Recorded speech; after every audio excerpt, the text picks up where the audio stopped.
I'm Dean Newland, and welcome to Leadovation. Reimagine, facilitate, flourish. This podcast is dedicated to the art and science of innovative leadership. Through insightful interviews with industry experts, I bring you cutting-edge strategies and experiences of innovative leadership, helping you think differently, act strategically, and achieve remarkable results. Join me as I provide insights and tools that empower you to make smarter decisions, forge meaningful relationships. Welcome to Leadovation. I love it when podcast guests say things that are just profound and universal in their ideas. And I'm going to share with you 5. And if they don't make complete sense, well, I know they will once you hear this upcoming interview. So listen carefully to these 5 truisms. Number 1, people make the best decisions they see that are available. Number 2, people act as the world occurs to them. Number 3, the world occurs to people through language. Number 4, future language transforms the current state. And number 5, doubt contains the solution. If this tickles your brain, gets you thinking, well, listen to this upcoming interview. It will make a lot more sense. My guest is a brilliant individual who's been around the world of culture change and leadership for 3 decades, and his name is Dan Tocchini, a wonderful Italian last name. Dan Tocchini has been helping leaders bring some basic magic to the teams, to their teams for over 35 years. He has worked with executive teams from Interstate Batteries and ESPN to Smarty Pants, Vitamins and Impulse Space, as well as with nonprofits like Homeboy Industries and Defy Ventures. Dan gives a no-fluff approach by helping transform leadership teams without any pixie dust, just courageous leadership, creative conflict resolution, and relevant restructuring. No conversation is too difficult, according to Dan. No situation too conflicted, because a leader with a vision cannot be held hostage by circumstance or history. Dan Tocchini on the business of intuition. So the purpose, as you know, of this show many years ago when we started this was to explore the deeper parts of intuition and how we could get it out of the closet, so to speak, and into the boardroom. And I think we're like on 240 or so episodes. It's just been an amazing run. And Dan, I'm so glad to have you on. I did not know until you and I started talking a while ago, just your depth of curiosity around intuition and how it can be applied at the business setting. So maybe start us off with, what is your definition of intuition, and why the hell should we care relative to being leaders and people involved in culture with respect to business? What's the big deal about this thing? Well, I mean, the whole science of intuition is the study that explores how people make decisions and solve problems without relying on conscious, cognitive reasoning that happen, where you stop and think. And there's basically 2 theories on this. One is the theory that posts that there are 2 systems of thinking, right? And one of them is system 1 is the first, and that's the automatic, intuitive, kind of fast thinking, which is what you want. It's when it's built into your body. A great athlete can call up, has muscle memory, which is all part of intuition, right? And then the other one is slow, deliberate, analytical, right? And so intuition's deeply steeped in the first one. And the importance of it is when you get into a crisis, you want to have your intuitions tuned so that you're going to be able to respond in a way to the crisis that's beneficial to your vision, and not just kind of shirk away into survival and self-protection. So. Interesting point. So I was talking to, in email, Chip Connolly, who's written a bunch of books, and I was able to meet him at a recent conference. And we chatted a little bit as he was signing his book, and I told him about this podcast. And he later emailed me. He said, "So, Dean, what's your definition of wisdom versus intuition? How are they similar? How are they different?" So I had to really think about it, And so I'm curious, what's your definition of wisdom versus intuition? Well, wisdom could apply to both. I mean, wisdom is in my definition and what I've in my own studies, because a word freak. Wisdom would be knowledge applied Hmm. effectively. In other words, I apply the knowledge I have in an effective manner, and it makes a difference toward what matters to me, what I value. And that can happen both quickly, or it can happen through pensive thought, methodical thinking. And so I want to be able to align and be coherent and congruent with what matters to me, because, I don't know, we all have it. I have a saying, we're all criminal, just some of us are more arrestable than others. And That's great. so, being criminal is usually when I'm not true to myself or true to what I value, and I'm just doing something to relieve the instantaneous or the immediate suffering, and I'm not thinking about the long-term effects. And so, for me, wisdom is the ability to notice when that's occurring and then apply knowledge in a way that is effective towards what I value, right? And so that can happen both quickly, or it can happen through methodical thinking. It can happen automatically, kind of through a reaction that has been bred into me, or it can happen over, through me thinking and kind of going against my immediate intuition and finding that there's something other or something new or something beyond what I have already thought or found to be effective.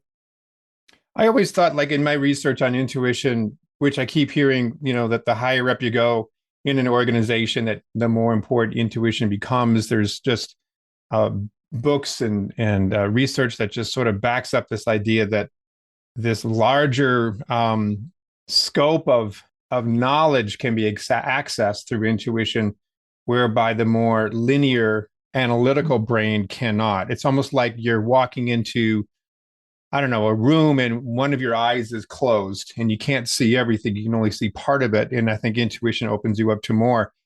So if we agree on that idea, that we're not absolutely saying that the analytical thinking is not a good thing, we're saying it is a fine thing. But I think we both could agree that it's not necessarily the only tool that should be used. It's one, and intuition can buttress it, can add more texture to a decision or to an insight. So how do you help an organization or a leader rely on this sort of ephemeral type of skill that, as I understand it from a neuroscience perspective, lives in the part of the brain that does not access language? So it gets expressed through feeling. So how do we then help organizations or leaders bring in this sort of this superhuman decision-making tool called intuition and make it, a common practice, like a SWOT analysis? I mean, how do we socialize it in so that we're not just seen as flakes? Oh man, that's a big question. There's a couple of things. Well, the brain. There's actually three parts of the brain: that the anterior cingulate cortex, which is what monitors conflict, right? That's one. The other one is the insula.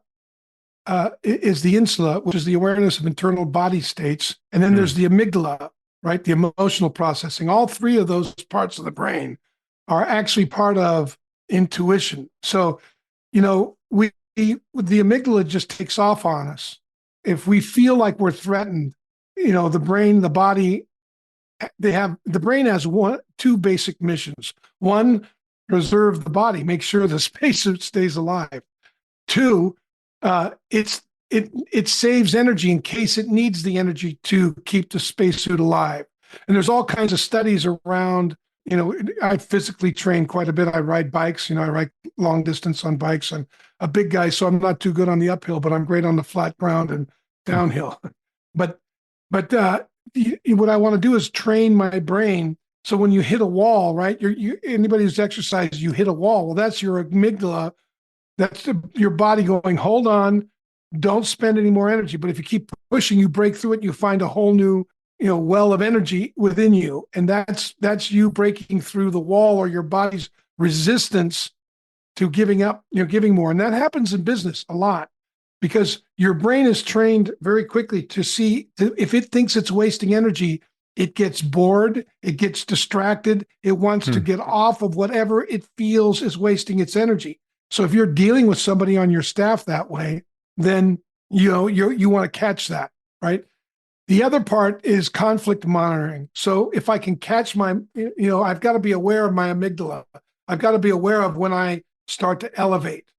And if I find myself elevating and going into a survival state where I'm just going to react, and I have 2 children and 6 grandchildren, and I can tell when I'm reacting because they'll start to back off, right, or they'll say something. And I've seen it with staff members because I can get excited about something or angry or edgy, and I can see where they're going. If I'm aware of that, I can then catch the amygdala before it runs off with me, and then I can start to connect with and get in the moment with the conflict that is there. Conflict meaning things aren't going the way I think they should, or the way I promised they would, the way somebody expected them to, and I can then connect and understand it. And that's that part of the anterior cingulate cortex does that in the brain. And then the insula is me being aware of my body when it's doing it at the same time, like tensing up, breathing more shallow, flushing, those things. If I'm aware of those things, I can own them. They don't have to own me. And so I do actually our training. I have a very particular training process that engages the cognitive neuroscientific sides of this, where we work with people in very difficult situations.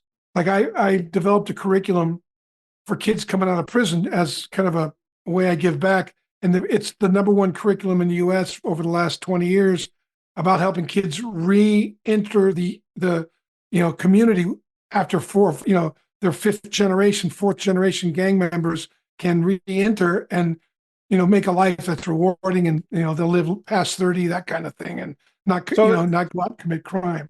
So that's fascinating. So there's so many things you're talking about, but when you mentioned this program relative to these kids coming back into society, is that a case for intuition, or is that something off on a whole nother track here? I mean, are you teaching these kids to trust and use their intuition? Yeah, their intuition is set pretty primarily around survival. And so it's when you retrain, they have to become aware of that. We talk about criminality as a mindset, and the mindset is based on a victimization. Anytime I start to externalize my experience or what I want to have happen, then what happens is my body begins to starts to protect itself. Lie, cheat, fight, flight, follow, fool, or freeze. It does one of those 5 things in order to preserve itself. And so if I can be aware of when that occurs, I can start to reinvent the way I'm relating to what's going on, right? So we work with kids, we work with executives the same way. When somebody walks into your office and they're not on plan, or they're resisting, or they've got a question that seems you think you've answered it, and you very may well have, but not to the point where they get it, or you know how it goes. People come in and they have their own ideas. How do I then deal with that conflict in a way that's most beneficial both to the organization itself and to the individual? So in your definition, can intuition be fully activated at the same time that our subconscious childhood issues get re-stimulated? Can Absolutely. They both agree? Because sometimes I wonder, so you're saying that they can both coexist? Yes. Because I want to make sure that I understand your definition, because I sometimes think that if we could tap more into our intuition, our highest and best gets accessed more, which means then maybe I'm able to reorient myself in such a way that I'm not being pulled down by my subconscious issues that have been around since I was 6. And so you're saying, if I get this correctly, Dan, that maybe in your way of seeing it, that both could coexist at the same time. The issues of the day from years ago, I'm lit up like a Christmas tree because you remind me of my mother, my dad, whatever, and I'm freaking out and I'm fight or flight. You're saying that can happen at the same time we have intuitive insight. Absolutely. In fact, one of the things we talk about in our leadership training, we do a leadership training, that a public one, as well as for executives, in-house training. It's called the Revenant process. And in it, we talk about this, is either you have it or it has you. In fact, I'll say, who's come here to make a change? And people will raise their hand. And I tell them I have good news and bad news. And people, I ask them what they want to hear first. Most people said they want to hear the bad news first. And okay, great. The bad news is you're not going to change. In other words, that you have these upsets that come up from the past, or that you get angry at certain things, or that you shut down, or that you withdraw. Those things are still going to go on. They're going to come up. The question is, how do you have them, or do they have you? Have they become an ally? Do you understand them enough? Have you embraced them enough that you understand what they're signaling to you about how you're relating to the situation, and how that relationship's either going to open up possibility or close it down? So if somebody comes at me angry, and I feel myself reacting, but I go, oh, wait, maybe I need to stop and listen to what they're saying before I react to them. Okay. So I can it informs me rather than derails me. So let's get practical here for a second. I loved all the sort of the theory, and we can banter around back and forth about definitions and so forth. But give me a scenario. Give me a person that you worked with, and let's put it in a business setting. Let's make it, the business of intuition. We're going to use it in the business setting. And either it's a fictitious one that you just are coming up with, or one that you can recall because it actually happened. About what was the circumstance? Where was the dysfunction? Where was their challenge or opportunity? And what was your process to be able to help that person move through that? And what was the sort of the result? I'm curious to see if you have anything that comes to mind. And I know that I threw this at you unprepared. Oh, no problem. I got a bunch of them. Good. Let's do a business setting. Okay. I was working with the CEO. She was top of her class from Wharton Business School, summa cum laude. She holds the record for roll-ups on Wall Street, 61 in a year. And she basically had bought a company. She had taken one company, developed it into a multi-million, took it from a $3 million a year gross business, 5 years, rolled up a bunch of companies, sold it for $250 million, then went into the tech sector and basically had a VC firm kind of get involved with her in the tech sector. Right. And 3 months after she got the money for the company that she was buying, the tech bubble burst. So it fell apart. Now, in recovering, she hired me to help her come in. She thought she had to dissolve the company. We didn't have to dissolve it. We were able to save it from the VCs. We were able to restructure the debt and all that. And we were working together. In this process, there was an account that she was going to take on. And I had asked her, I said, we've been working together for some time. And I noticed that she had a tendency when something didn't work. She had two tendencies. One, when she wanted something, she had a tendency to do it anyway, even if her team wasn't behind it. And two, when things didn't go well, she'd hide. So I had brought this to her attention multiple times. And when this account came on, it was a big account. They're a very famous, they're very big. They're one of the biggest companies in America. And she really wanted them on board, which I can understand why. But they wanted a 1-year contract, and a 1-year contract was just barely enough to recoup the expenses for us to set up and do what we did in this company, in their company. It's a B2B thing. And I said to her, remember, we talked about this is not really a good idea because we've been talking to the sales guys about not doing this, et cetera. And here you are doing it. And these guys are famous for trying to steal people and start their own. And she goes, no, I think this is great. So she did the deal anyway. And about 9 months into the deal, they canceled the contract. 3 months, they had a 90-day cancellation clause, and They wanted to take two of her employees and start their own over there, just like we talked about. And she was in a cash crunch, and this occurred, and she went dark. So I went to her house, and she wouldn't answer the door. So I started throwing pebbles at her window and saying, "I'm not leaving till you come out. I'm here to support you. I'm not here to make you." And eventually I got her to come out, and we sat down. I said, "Now look, the best thing you can do is to go in and deal with the team with this and own it," right? We had this long discussion, but she was just going to disappear for a while. She didn't know what to do because she was frightened, right? And she was going to and of course this would cause a lot of upset with the team, because then the CFO and the COO would have to deal with it without her leadership, and she got them into it, et cetera, et cetera. And there was, they didn't want to get into it for the reasons that I mentioned before. But when we started talking, what I started after, I said, "Look, do you notice it started with you wanted the deal, and you wanted it so bad, you wanted the short-term relief to risk but you're going to have long-term grief because you only had an annual contract, you barely recoup your expenses.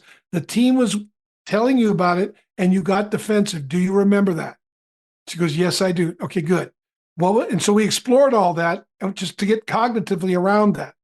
And we kept working with it. Then when we sat down with the team, and she accounted for what happened and what didn't work, and she owned it, and everybody got on board, and we corrected it and went forward. The next time a deal came through like that, it was amazing to watch her, because she really wanted the deal, and she said out loud, "I really want this deal, but for the wrong reasons.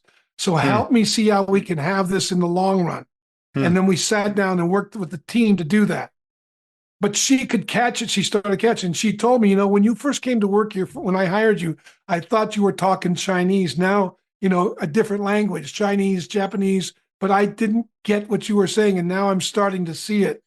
And she became quite robust in her willingness to deal with situations she would normally run from, as she started getting a hold of her own machinery. And it was tied to other past issues in her life that she could identify. In fact, she did identify in the process of kind of working through and accounting for and resurrecting or correcting the situation that she had caused, if that makes sense. That's great. So you got a lot of things you mentioned in that example. It sounds like accountability, ownership, radical candor, naming what's going on, identifying it, owning up to it to the team. If you were to say, Dan, you got a business card, and the back of the business card is your tagline, that is the core of what you do, what would it be? I would say, "What you don't face now will defeat you later." And so you're helping people face what they are trying to avoid. Yeah. And out of self-preservation. It's come out of my own life. I grew up with a schizophrenic mother. I was pretty traumatic. I went through a cocaine addiction at a young age. I've been clean for 40 years, but that's how I was able to recover both my life and my marriage, which I've been with my wife almost 50 years, married 45 this year. And congratulations. And it's a big part of our life. We work together. She is she's the VP in charge of coaching. I'm a founding partner at TNG with my other couple of partners. And we've worked together for years, and we exercise this on a regular basis. Fantastic. So if I were listening to this and intrigued by what you're saying, and I wanted to do something today, what would you suggest? Well, I would suggest you go to our website and we will do that too. Let's say I'm going to go to your website. I'm going to learn all about you. But is there something that I can do aside from getting to know you? Oh, yeah, more? sure. I would read the book. Well, there's some books you can read. And there's, I'd pick up a coach who particularly uses our methodology, which is deeply grounded in language. There are four basic principles we utilize. And the first one is, people always make the best choice they see available. It doesn't mean it's the best choice available. They make you neurologically always make the best choice you see available. And when you see somebody that makes a stupid choice, you go, "Well, that was stupid." Like I don't know if you ever watched the Darwin Awards, where people make dumb, Well, to them, that was the best choice they saw available, right? Because you might see a better choice. If you showed it to them, it would probably look like a threat to them, not a good choice, because of the way they're thinking or perceiving that potential. Now, Yes. knowing that people always make the best choice available, then that gives me an idea that helps me think, okay, I wonder what they were seeing that had them make this decision, right? I do that with the people I work with. If I'm coaching somebody, I've had them, my teammates do that with me. Like, what made this a smart decision for you? Like, not no bad, but tell us, right? Let's look at it. Right. Two, people always act congruently with the way the world occurs for them. That's why we ask that question. Like, how is the world occurring for you such that this was a good decision, right? And the third one is the world occurs for people in language. So not just talking, but if I can show you this chair, it's just sticks and a piece of leather. We give it a symbolic name called a chair. Languaging chair, you know what it's used for. You understand what chair is. When I come in, sit down on the chair, you go, oh, that's what that's for. That's what a chair is. And so if I can see how people are languaging, so I can see how, let's say that lady I was talking about, one of my clients, I could see her withdrawing. I could see her overriding her team. I can hear the language she's using to justify it. So the next time that language comes up, what I do is in my debriefs, cued her to how she frames things when she gets into that biased state. Mm-hmm. Right. So she can identify it at a very early level. Right. And then the fourth one is future language transforms current state. So if you and I are talking and I think I'm going to lose half my income next year, and I believe it, and you believe you're going to double your income, those futures are going to produce very different people in the conversation. I'm going to be more reticent and cautious about how I move forward. I'm going to be, more probably being concerned with efficiencies and returns, et cetera. You're going to be looking how to invest. You're going to be much more relaxed and probably in the process because you believe what you're going to be doing is you're going to double your income, so you're going to have more resource, right? We're both going to be very distinct in this moment, given the future we think is coming. Mm-hmm. So when somebody's stuck, like when you're talking, I do a lot of work with sales teams and they just don't, they're not getting it. They're procrastinating. They're not making their calls. It's because they don't get they can win. So if I can sit down and listen to them, break apart how they're seeing the world, help them see other possibilities. The minute they see a new possibility, they'll want to pick up the phone. They'll want to get back on what they were resisting because they didn't see a future in it. The minute they can see a possible future, a new way of doing it. I always think about golf like this. Every time I see a good golf film and I go, I could try that. I want to go back out and hit the golf ball when I got off it, I don't want to play anymore. It's that kind of thing.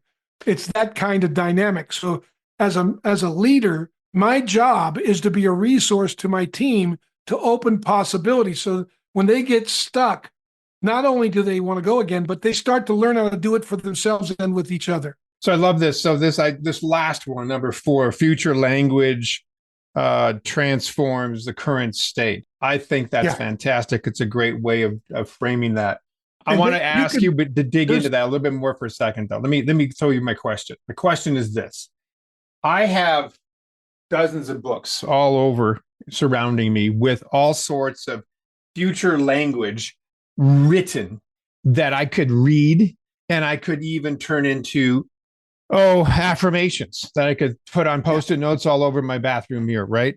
And yet, you know where I'm going with this, right? There's a difference between the idea and then the paradigm that supports it. It's the words mean one thing, the paradigm means something else. The feeling and the knowledge are sometimes very two different things. So otherwise, why not just go goddamn read a book on finance and be a millionaire? Because you've got future state language right there all the time. Great question. How do you then, and I love this because I think that's the crux of so much when it comes to growth and change is like, but the knowledge is out there, just Google it. But that's not enough. You have to change the mindset in order to match up to those behaviors. How do you help companies and people do that? Oh, that's a great question. So there's a framework. Obviously, I'm giving you a framework. Mm-hmm. So yeah, everybody's into vision. There's, that's the big thing. Every consultant's going to come in and talk vision, and a lot of them are really good at it. You want to have a good vision. You got to have a vision and a mission. You want to know what the future looks like. But then where the rubber meets the road, see, there's two conversations. They don't mention the second conversation. I don't know how many of them really realize it. But the first conversation is get that vision clear. Know what you're aiming at. Now, when you know what you're aiming at, neurologically, your brain will create a hierarchy of concerns based on what you say you're committed to, what you're really aiming at. Mm-hmm.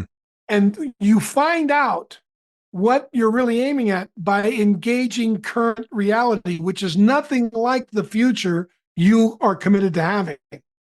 But it is the necessary resource to bring that future forward. So the next step is then, okay, good, that's your future. What's your current reality? And most people have a very hard time just connecting with current reality. Like, current reality is pretty complex. And what people don't realize is it's very dynamic. So it's an ongoing, that's where awareness comes in. Current reality is what's happening physically around me. What are people doing? What are people not doing? What are people saying? What are people not saying? It's also what people are experiencing and thinking.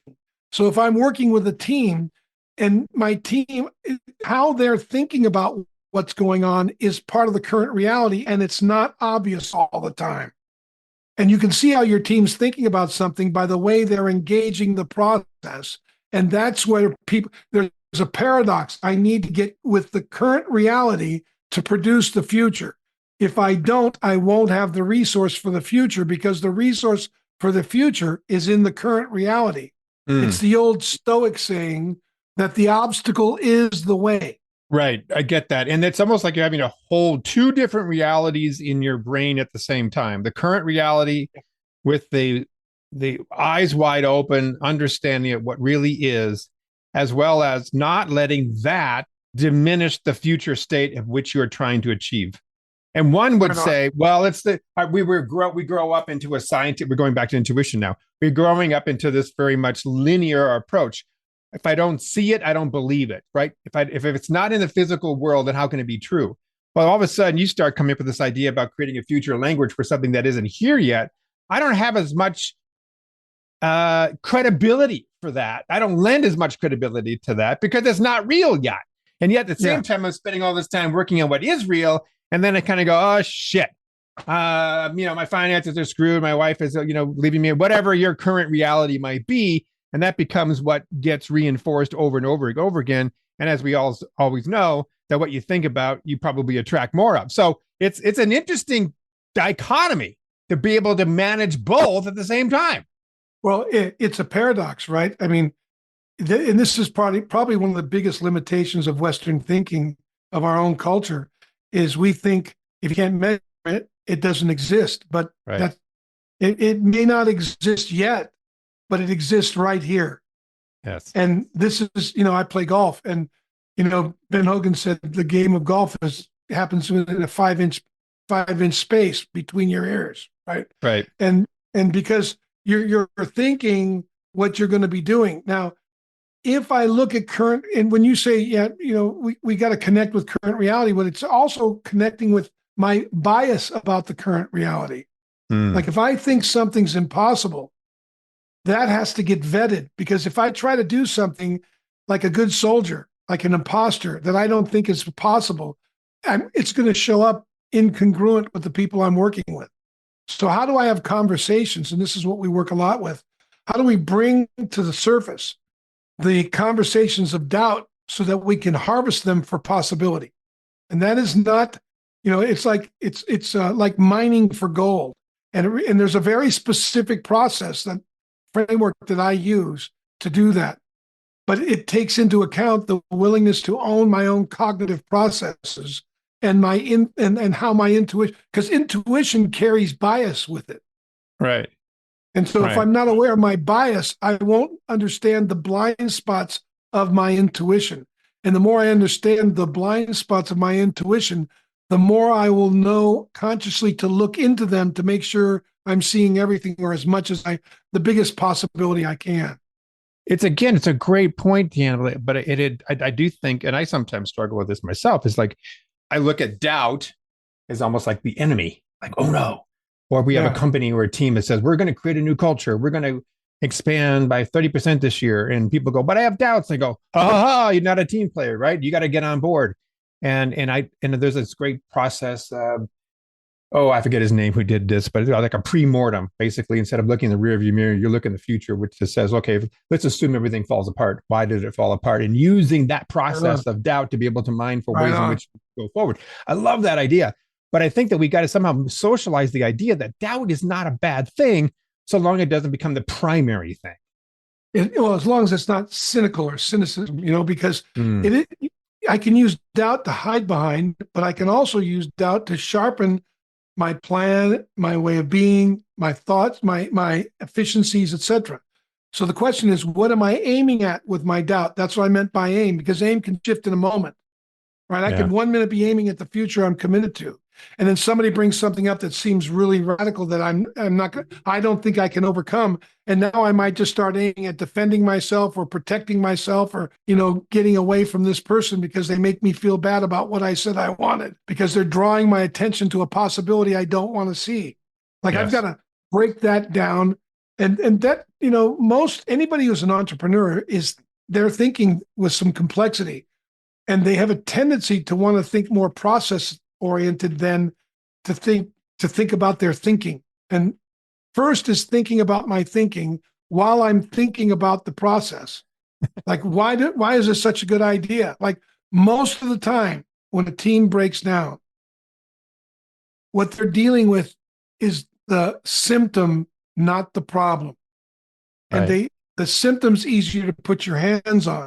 The problem takes some forensics, takes an inquiry that people feel like it's a waste of time to do because they're slowing down, but they don't realize when you slow down, if you find the problem, when you go, you're going to be much more powerful, right? So we find that slowing teams down is probably the most difficult thing in our work, slowing them down long enough to identify the problem and not get trapped in the symptoms like whack-a-mole, Yeah.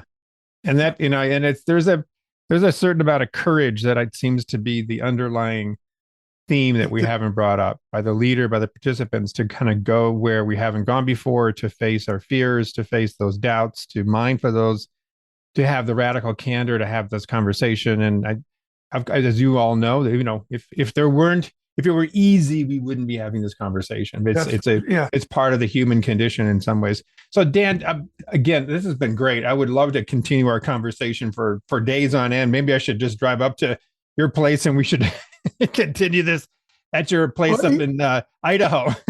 Just come out to Hawaii. We're doing a Revenant process, which is our leadership training in Honolulu in June. We're going to it's a 4-day intensive where we actually exercise this in real time, and it's not simulated, it's real. And we'll have about anywhere from 30 to 40 people and executives, and we'll spend 4 days in an intensive doing that in Hawaii. You do this at other locations, though. I think I saw on your website that don't you also do something in Italy or? Yeah, we do. This year we're not going to do it in Italy, but we're going to do another one in Boise, Idaho. Okay. Maybe by the end of the year, we do them in LA as well. And if they go to the website, people can see the different dates and where they're at. Right. Well, to close us off here, Dan, again, thanks for all this wonderful information. How else can people connect with you and your work?